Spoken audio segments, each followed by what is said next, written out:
Change always comes from the outside in, forcing you to react, crisis manage, put out fires. Transformation is different. Transformation, whether it's a personal transformation or a business transformation, always comes from the inside out. And I like that because that gives you control. You aren't just reacting. And when my last book, I didn't call it the anticipatory individual. I called it the anticipatory organization for a reason. If there's only one person in the organization that's anticipatory and the rest are reactionary, they're probably going to want a job somewhere else. In other words, culture and working on culture gives you the biggest competitive advantage. Again, we live in a technical world, but we live in a human world. And it's not the tool, it's not the technology. You know what? It's how we humans apply it that makes the difference. So this is really about transformation. And this is about looking at the biggest advantage that every organization has that cannot be copied or stolen, your culture. To do that, our subject then is how to radically move the profit and growth needle. And I've got a longtime friend and an amazing expert, Roxanne Emmerich, that's going to be with us. Roxanne is a workforce transformation expert, a New York Times best-selling author of Thank God It's Monday, how to create a workplace you and your customers love. And she is a 3-time Entrepreneur of the Year award winner. Wow, I don't know anybody that's had 3 in a row of that. Whoa. As the CEO of the Emmerich Group, her clients typically see sales growth improvements of 35 to 220% within 9 months of starting her process. Just let that thing sink in for just a second. Additionally, over half of her clients make a best place to work list within the first 24 months because her methods show team members how to rock their job and catapult their tied to profit performance. She is founded and is the chair of the Institute of Extraordinary Banking, and she is a Hall of Fame speaker who has delivered over 3,000 keynote speeches. All right, Roxanne, let me ask you this. How can you get amazing results? How can the people listening to this, all the business leaders from all over the world, how can they get amazing results through cultural and workplace transformation? Tell us about your process. How do you do that? Great question, Dan. Okay, well, the problem is... I thought I'd get right to it, Roxanne. The problem is that people don't know how they tie to profit on a daily, weekly, monthly, and quarterly basis. And they think that they do. And everybody doesn't know whose fault that is. Is it the company's fault? Is it the individuals? And it's my contention both need to figure this out because what we have right now is a big problem. Business Week had an article years ago and they asked 6,000 employees, do you perform in the top 10%? And 97% of all executives said they perform in the top 10%. 91% of all men said they perform in the top 1%. 89% of all women said they perform in the top percent. On average, 90% of people said they perform in the top 10%. That is a fundamental problem of workplace culture. People don't know how to rock their job. They don't know how they tie to profit. And they have to figure it out. And once they figure it out, Dan, it is fun because people love being able to be good at what they do. Absolutely. As a matter of fact, I love the word fun because if the workplace doesn't have energy, if it doesn't have fun and let's call it positive emotion, because that can be negative emotion, as you know. But when there's positive emotion and teamwork, wow, you can do amazing things. Now, the results that you're getting really are extraordinary. Matter of fact, I can tell why you named your institute Extraordinary Banking. So tell us a little bit more about how you can get such amazing results. Well, it starts with getting people to love their job. And so everybody wants to say, thank God it's Friday. But my big joke on Fridays is thank God it's Friday, only 3 days left till Monday. Because Mondays are a great day if you're rocking your job. There was a young woman I talked to the other day. She's an executive. She's the president of a bank. And I called her and she said, I can't believe you called me on the best day of my career. And I said, well, what happened? And she said, I followed the process you showed us and I just got a $14 million deal. And I said, well, that must feel good. And she said, I have to tell you, when I first started with the bank, I was a part-time teller. This was 4 years ago. She said, I absolutely hated my job. It was just something I had to do. And now my 16-year-old daughter said to me the other day, Mom, you love your job, don't you? And she said, I absolutely love my job. There's a need to have confidence that most employers aren't providing for their employees. And the problem is there's these pedestrian training programs that are Band-Aids. There's like sales training that doesn't create sales, and there's service training that doesn't improve service. And nobody teaches people how to be in the workplace. And then there's nothing that ties it all together and builds it as a franchise system. I was blessed to work with a franchise years ago that was always listed every year I worked with them as the #1 franchise in America. And I still think I learned more from them than they learned from me, because I learned franchise thinking. And I learned that within a company, the strategy must tie into the marketing, which ties into the sales process, which ties into the service process. And everybody must know their job purpose, their critical drivers, and their key roles, tasks, and responsibilities, and be clear on that. So job descriptions are such a ridiculous pounding up of the soul.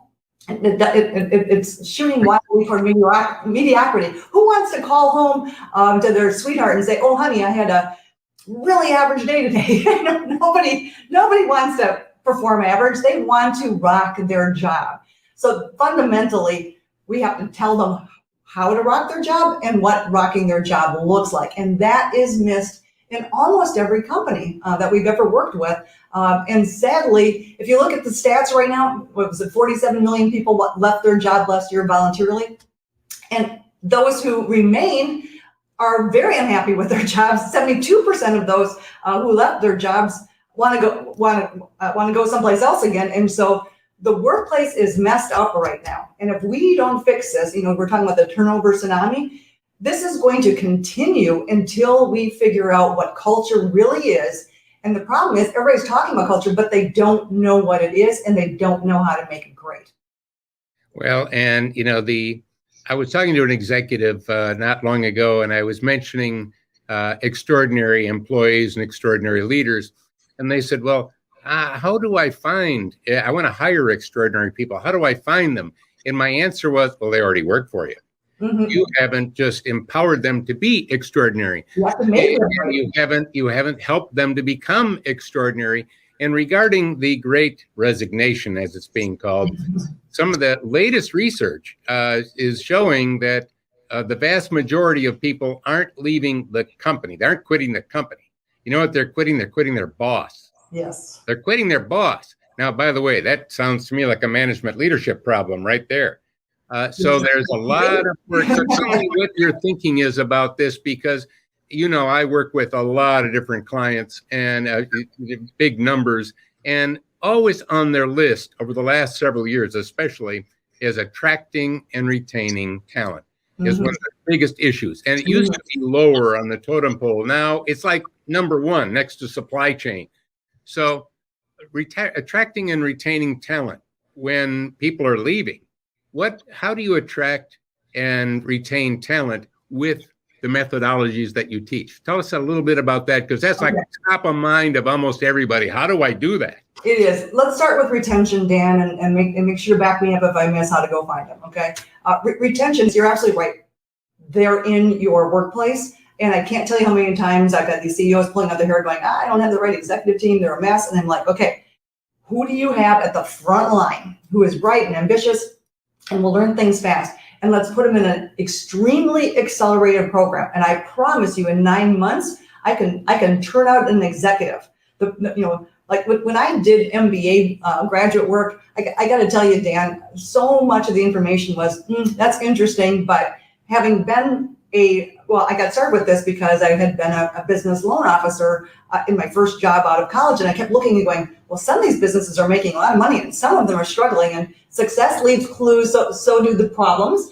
And nobody teaches the common sense. It's the uncommon sense problem we have. Nobody teaches you how to identify and find the best next customer. Nobody shows you how to go bring them in. Nobody shows you how to manage the projects in your organization. Nobody shows in a way that makes sense. Everything is overly complicated, academic, and painful. and we got to find the fastest way from A to B and figure it out now, because most businesses don't have enough people. And I usually say to them, you have You have enough people. We just have to bring up their productivity by 2 to 3 times. We're good here. We've got to put in an accelerated learning program and teach them how to move to that understanding quickly. And it can be done. We have a lot of 20-year-olds right now that are sitting in the C-suite that had been in frontline positions just a year or 2 ago. But when they know how to manage culture, when they know what profitability looks like in each job, and they know what the key roles, tasks, responsibilities are, and they know how to do them, and then we teach the managers a whole different kind of way of managing that makes them understand how to enroll people in getting good at what they do and bring extreme value. I always get a kick out of Wallace Wattles wrote a book, and he was a retired Methodist pastor who wrote a book called The Science of Getting Rich. And he had been in a coal mining town where everybody was impoverished. And the key principle of his book is always give 10 times more value than the cash you receive. People don't get that. They think it's all me, and I get a job, and when's my next vacation? And they don't understand you will never love your job more than when you go out and call on someone and you absolutely rock their world. That's the game that people need to know how to do. And they have it, and quite frankly, most of them just don't have the skills, Dan, and it's not their fault. There's another little element here too that I found, and this is true of leaders and managers at all levels. And that is, we get to a certain level, and you know what we do? We coast. Yes. We start coasting. By the way, you can only coast downhill, and there is a bottom. But most people are just coasting. And you know what? When you're coasting, you're bored. When you're coasting, you're not learning. When you're coasting, you're not growing. When you're coasting, you're not excited. And now let's even evaluate yourself if you're watching this right now. And ask yourself, have I been coasting? Or am I learning new things all the time? Am I growing? Because if you are, you know what? You're excited. So I know one of the things that you like to do, because I also like to do it, is to get people growing and learning and reignite that passion, to get them to stop coasting and actually get excited about actively shaping their future. Now I'm going to bring in the future part, rather than passively receiving it. You know, for almost 40 years, it's not just about predicting the future. It's about actively shaping it. Most of us are waiting for it to happen. Wait and see. Let's see what'll happen. Let's see what'll happen with the job. Let's see what'll happen with the company, with the new boss, with the new management, with the new software system. Let's just kind of wait and see. Or they don't pre-solve predictable problems, which is part of being anticipatory. I mean, how many times have people said, I knew that would happen? And I would say, well, then why did you let it? That's exactly right. I know. You've got to be able to see the thing and then empower your people to, all right, step up and pre-solve that problem so that we don't have to live with it later. And that was exactly the story of Christine that I was talking to. She said, I made such a difference in their lives. She came into a program in the banking industry. We have a division in our company for the banking industry. And we have this accreditation called the Accredited Banking Professional Program, where we teach them how to really understand businesses, how to rock their worlds, how to bring them millions of dollars of value. So when they charge $20,000 extra, it's the bargain of a century. And they didn't know they could do that. They were selling products and slugging their wares and talking about, we've got great people and we have great service. And nobody buys that anymore because we've all been lied to with those lines for so long. But when you come into an organization and you radically transform their results immediately in a way that they can't even imagine, it's about getting rid of brand awareness and moving on to brand insistence. I absolutely have to have you in your life is what every employee has to learn how to be. And everybody has a customer. And so whoever their customer is, they have to make themselves absolutely the best return on investment that is experienced by that person, whether it's their supervisor or their direct customer. The problem is, again, Dan, people don't know how to do it because they're given these pedestrian training programs that are academic, painful, slow, and then nobody seems to understand it. And I'm going to share with everybody one thing that you can do right away. I think is really important. When I did graduate work in organizational development, one of the things that I discovered is that one of the best things you can do to motivate employees is have them feel progress every single day. Well, most organizations are set up wrong. It's kind of like, well, at the end of the quarter, at the end of the year, we will acknowledge whatever. And it's like, no, you have to have enough wins built that you're constantly making a big deal over the fact that there's progress.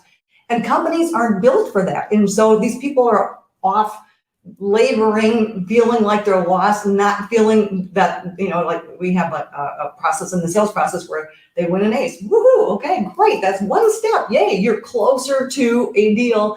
Good for you. It's something to be celebrated. Now we can make a big deal over it. We live in a society where many of our employees right now grew up with gaming, and they're used to making something happen and getting that immediate hit of that adrenaline of, I got something. And then they come in the workplace, Dan, and they do something good. Nobody says anything. Nobody does anything. And they're like, well, why do I need to do anything? And we have to fundamentally restructure business the way that we have it, or there won't be a lot of businesses left because we're just not understanding. I mean, this is a big deal right now, Dan. As you know, everybody's saying, where do I find good employees? I can't hang on to them. I can't keep them. The ones who are here are unhappy. They're not productive. Well, everybody believes that they should make change on things and change their beliefs, except for the ones they hang on to. And so most of us are doing the job of the person who had the job before us. And that person is doing the job of the person who had the job before them. So many of these jobs that are being done haven't changed in 20, 30, 40, 50 years. And we're wondering why we can't pay for that salary at that level of productivity and performance. That is fundamentally the thing that must shift and must happen. So Dan, I don't want to forget, you asked me how to find employees. And so the research is showing that when you put something about culture in your ad right now, that those are being searched and found, I think it's 267% more than those who are in analogy. But my recommendation is to explain your cultural systems in your ad. So we have 4 or 5 different cultural systems that are ever advancing, from the daily huddle, but what you do in a daily huddle. People go, I read your book, we're doing daily huddles. I'm like, what are you doing in the huddle? Because if it's not eventually tying everyone to the quarterly strategic plan at some point, yikes. It's just, it's a nice little party and that's great, but that's not the point. And so we have to have ever advancing cultural systems that tie people through. So explaining what your cultural systems are, also explaining what your values are, but most businesses do a terrible job of explaining their values. We show businesses how to define their value in a way that's unique to them, and then list behaviors for each of those. And then everybody has a quarterly review, and they're all tied to the behaviors of those values. Well, you better believe, over half of our clients that were a train wreck before you start working with them culturally get listed as the best place to work in their state or in their association within 2 years. And they always refer to it as a miracle. Well, it's not a miracle. It's a series of systems that are stage appropriate, Dan, because if you give somebody something to do and they can't do it, like if you say, Roxanne, I need you to sit down and play the piano on this really hard piece, I can say, you know what? I know where the C note is. I can play a C. I can maybe even figure out a chord, but that's the extent of my ability to play the piano. So you can give me carrots and sticks all day long. I'm not going to be able to pull that off. But if you sit me down and kind of go, here's 3 chords for today, woohoo, look at that, you made the progress. Okay, now here's the next thing. And so as we're hiring people, we have to show them how we're investing in their education, and that it's practical education, because most of the things that I see companies buying right now, and I work with execs of the largest companies across the United States and internationally, and I see some of the training programs that they have, and it's no accident that it's not working, because it's an event, and it's not even good, solid information. It's pedestrian and academic, as opposed to what's the fastest way from A to B, let's have a success. And then after the education, Dan, always build in an immediate reward and immediate visibility. Because if you have Peter Black talks about, if you send somebody to a seminar, the amount of information that gets applied after the seminar is less than 1%. We don't have that problem because we build all kinds of systems that everything you learned will be applied. And here's the first piece, and here's the second piece, and here's the third. So, if I can give one more thing that's practical and easy that they can go back and apply immediately, Dan, it would be like have your managers understand that the most important thing that you do is having your managers know what they're going to be doing after you send somebody to an educational piece or a seminar. And the second most important thing is, what do you do before they attend that event? So that everything that gets learned gets applied right away. Boy, that's a missing system in a lot of organizations. Absolutely. I know whenever we have companies that implement the anticipatory organization learning system, I work with the CEO right off the bat of saying, okay, now people don't want to learn, they want to do.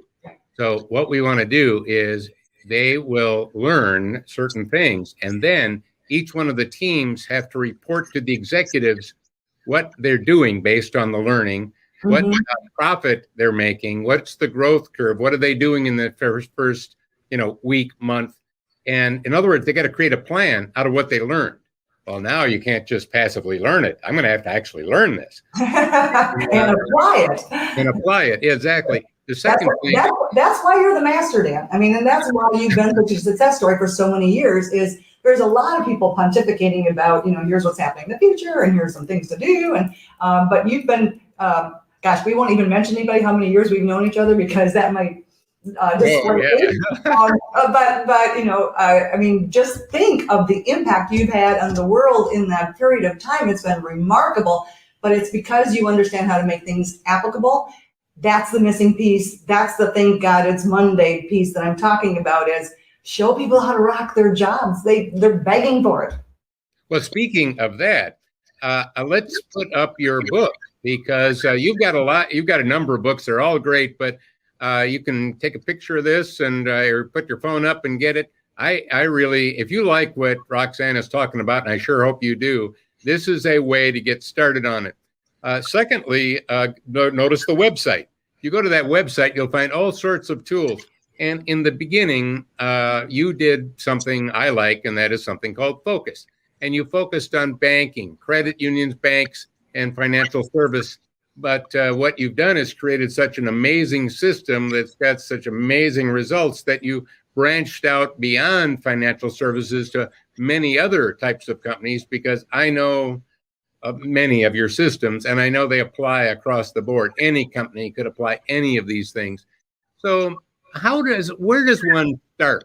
Let's say that I'm listening to this and saying, well, there's all these systems I know I need to do. I got to transform my culture. And again, I would say if you're changing it, you're actually falling behind. You truly need to transform it. Yes. And you want to transform it to increasing relevancy based on the direction the future is going, not where we've been. Exactly. And if you take a look at your job definition, I don't care who you are, CEO, whatever look at your job definition. You know what? It's already obsolete. Now, you can wait for someone else to define your new job for you, or you can start saying, hey, you know what? I'd rather be in control of my own future. What is it that I should be doing? What is it that is more relevant and adds more value? And because our salaries really is a reflection of the value that we are creating. Well, you need to up your value if you want to up your income. So there's got to be a path. So how does one get started? Here's a couple of things that you should do, because it sounds like, there's so much to do. It can almost be overwhelming.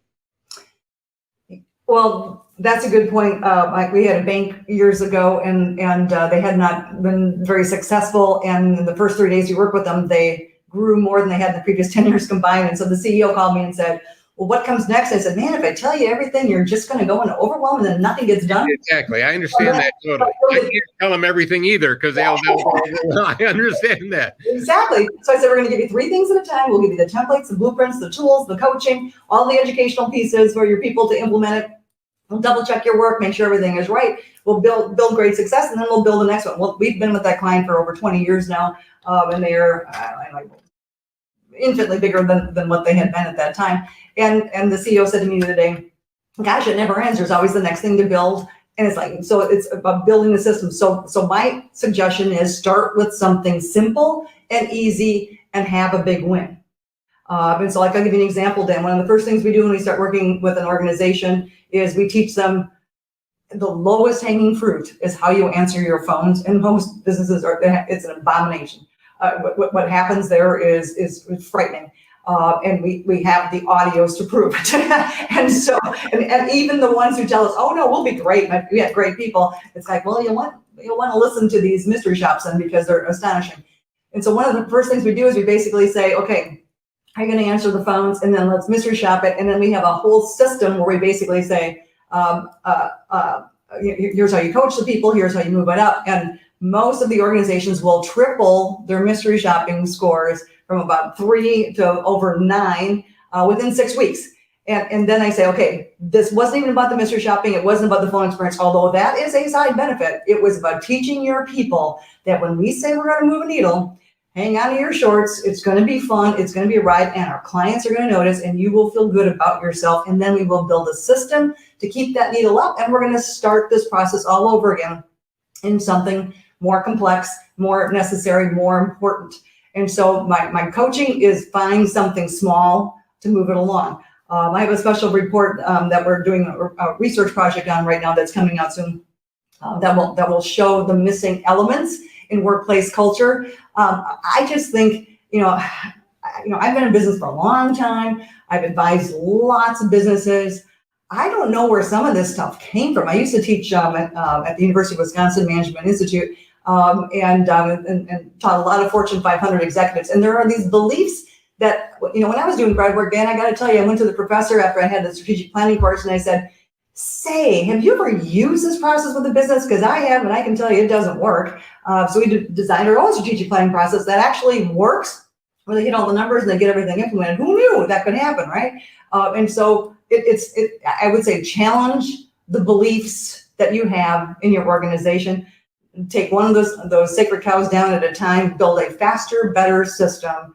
Follow Dan the man. He knows everything about everything and is just a master. And so you're brilliant to be a part of his program, or if you're not yet, get in it because he won't let you fail. That's an important thing. But find a small win and make it big, and then make it visible and have people see it happening, and then make sure you build a system to keep it up. And that's the failure point, Dan, for most organizations is they do a training program, they move a needle for a while, and then it's back down again. And so it's just a series of this too shall pass initiatives, and everyone's exhausted. And we have to stop exhausting people, and we got to get the results that are sustainable. Exactly. One of a client long ago, it was Arco, which is one of the big oil companies. And I was working with the chairman, CEO, and I said, well, pick one of his sub companies, because they have a whole bunch of little companies underneath the Arco umbrella. That was the worst company in terms of profitability. And at the time it was called Lyndell Petrochemical. And by the way, it was not a high-tech company. It was an extremely low-tech company. It was just a greasy, grimy, low-end company that was losing money. And he was thinking of just casting it adrift. And I said, well, let's just try a few simple things with them. You've got a strategic plan. They have a strategic plan. I'll bet nobody knows what it is. I bet it's in a file cabinet or in a shelf or, sitting somewhere.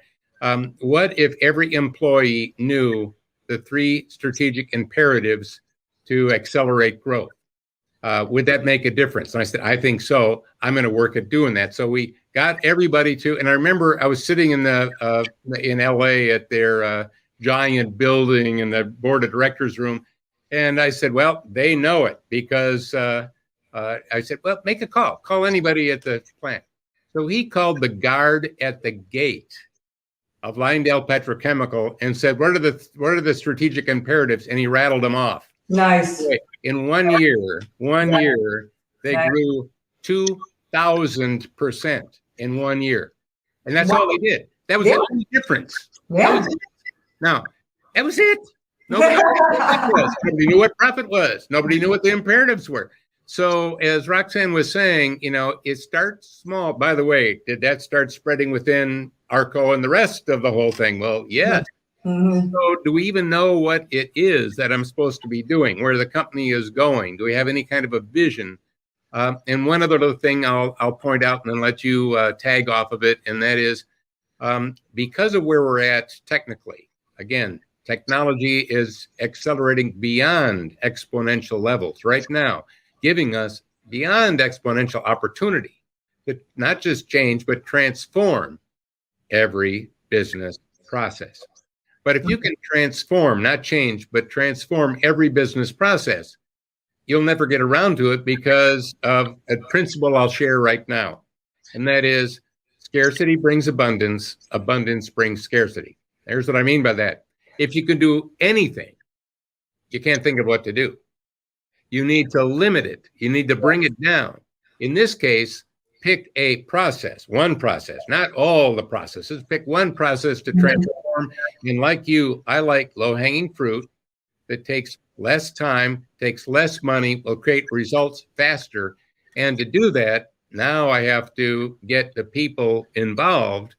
Now we're talking culture, we're talking transformation, to understand what we're trying to do and how to do it. And all of a sudden, bingo, it starts happening. So again, scarcity, bring it down to one thing. Like you said, you'll get an abundant number of ways then of making that happen. Mm-hmm. Yeah, and it's one of the hardest things to do, Dan. I mean, when we do strategic planning, we tell our organizations you can only have 3 initiatives for the quarter, and one of them has to be number one. And it gets its own special meeting, and there's this whole visibility process, but I always tell them you'll never work harder than trying to figure out what those 3 are, because it means you have to give up so much. But would you want to have 280 to-dos on your list, which is what most strategic plans look like, or would you like to have 3 true strategies that will transform, and then a system to make sure you knock it down so absolutely everything gets implemented and every needle gets moved to the preferred degree that you decided to? Because when you build that visibility for your clientele or for your employees, they're grateful, because we go home on the weekends, we want to watch sports. Well, we want, how fun would that be if we didn't have a game board to say what the scoreboard is going on? Can you imagine the confusion that people would have and how little that would impact people's hearts and souls and make them want to come back? Well, that's exactly what we're doing with employees. They don't know how to win, but most organizations, when they build an accountability system, they mess up their culture because they embarrass people. People are not given the skills to perform. Nobody's A/B split testing the best way to do jobs. That's the problem, Dan. So it's kind of like, Dan, go get this done. All right, okay, well, that would be great. I wish I knew how, so I'll just work harder, and I'll sweat a little bit more, and I'll come in earlier, and I'll stay later, and my family will be disgruntled with me because they can't stand the fact that I've never, I'm around to look them in the eyes. That's a thing, and that we have to solve in the workplace. Is it's our ethical obligation to teach people how to be more effective at what they do. If you've all seen professional jugglers, they're juggling, and another one will, as somebody on the side will toss them another one and toss them another one and toss them another one until they get one too many. When they get one too many, do they drop one? No, they actually drop them all. Well, yes. Right now, every employee is currently juggling the maximum number. By the way, there's one of them is the spouse, another one is the kids. Some of these you don't want to drop, right? And you're juggling the maximum. They're all juggling the maximum right now, from leadership all the way down. Now, I'm going to predict the future. I can't help myself. I'm going to take notes. And Dan, all right. I'm going to predict the future right now. Somebody's going to toss you another ball. All right. Now, you can anticipate that. That's being anticipatory. What I want to do is pre-solve a predictable problem. I'm juggling the max, and if I get one more, I'll drop them all. And I'm going to drop some that are made out of glass. They might shatter. So what do I want you to do? Before you get that new one thrown at you, because it'll come, ask yourself, what are the ones that I'm juggling, the things you're doing, that are less relevant in a world of transformational change, so that I know the less relevant ones I should get rid of as the new, more relevant ones come in, so that I don't drop something I don't want to drop. So it's about relevancy of the work that you do, because some of it is based on a rear view mirror where you've been, and it's actually become an anchor, and you're towing it around, and you don't realize you're towing all these anchors. One other way to stimulate thought on this is we've got a brake and an accelerator. And we think to go faster, you got to push more on the accelerator. Well, that's a way, But actually, right now, you have got the accelerator and the brake pushed at the same time in your organization and for you personally. And that's why you're burning out. And you don't have to go faster by pushing on the accelerator. You know what you got to do? Let up on the brake.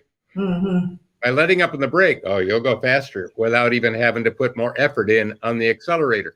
So what are the anchors, the things holding you back? What are, ask yourself, make a little list of those things. I know you help people to do that. Any comments about that? Yeah, I want to comment about your first comment, and that is about when the next ball comes at you, deciding what to get rid of. I'm going to add to that over communicating. I had a boss years ago, and he taught me this, and I repeated this many times. He used to say, tell me the good news, tell me the bad news, don't surprise me. And so when you're deciding to drop something, it might be a good idea to let your supervisor know about this and see if in fact that is the priority that they really want you to let go of, or whether that should be delegated, because whenever somebody abandons their responsibility, it can really create a mess. And sometimes the individual doesn't understand all the implications and how all the little tiny wires are going into a lot of other areas, that if this doesn't get done, that can be a problem. So I agree, take on the most important, but over communicate, like, hey boss, I'm thinking about getting rid of this one. Just want to make sure that things don't get weird really quickly here, so that we can have that. I like that, Roxanne. And also why you want to get rid of that one. Yes. Just to say, I don't want to get rid of the work I'm doing. Well, why? Yes. And part of that why should be so that I can do something that's more significant, moving the ball farther, faster. Right? Well, that raises another point too, and that is, I believe most people are in the wrong jobs, and I can give you the research on that. So we do emotional intelligence assessments, and we have profiles for over 120 different positions in the financial services area, but we also have in all other industries as well. And we have found that many of our organizations can operate in a third less people just by getting the operations people who are sales profiles over into sales, and the people in the sales area who are not inclined, if you're 4'2" and they're trying to make you into a star and a basketball player, not likely, right? So we have people in the wrong place. But again, most of the testing that's out there is very pedestrian and wrong. And the correlation studies between this assessment and the actual performance on the job, it's fascinating. People love to know, here's my color, here's my whatever. It's like, good for you. But having the right emotional intelligence assessments and doing the right human capital audit and having your team know and putting them in the slots where they can win is a game changer. It's such an easy and fast thing to get done. Well, actually, you just gave a nice checklist of that's something that maybe people should be doing right now. So let's put up the book again right now as a reminder, and Roxanne's website, because that's like a portal to all sorts of things that you can get to. I'm strongly recommending it, especially look at the subtitle, How to Create a Workplace You and Your Customers Love. By the way, the word customers is in there, not just you. And I like that. I recommend it highly. You've got that research report. I know you're working on a bigger research report that'll be out not too long. So go back to our website and check on that. There you go. There's the link for that. And I think the biggest thing that I want people to do is to walk away realizing that we, again, don't live in just a technical world. We live in a human world. And when we empower people, oh my God, we can do amazing things. And when we elevate them emotionally, wow, we can do amazing things. And when we don't just inform, we communicate. When we don't just cooperate, we actually collaborate. And when we don't just change, we transform. Why? We can move forward much faster without having to burn ourselves out. This has been an amazing time together with you. I really appreciate and thank you so much for all that you've shared, all the wisdom that you've shared, and you've created an amazing company. I'm excited for all of the people that are going to go and explore all that you have to offer and all that you do. And again, thank you for being part of this. And let's remember, it's not just reacting, it's being anticipatory, and it is looking at how do we dramatically accelerate profit and growth through workforce transformation. Thank you. It was my great honor to be with you, Dan.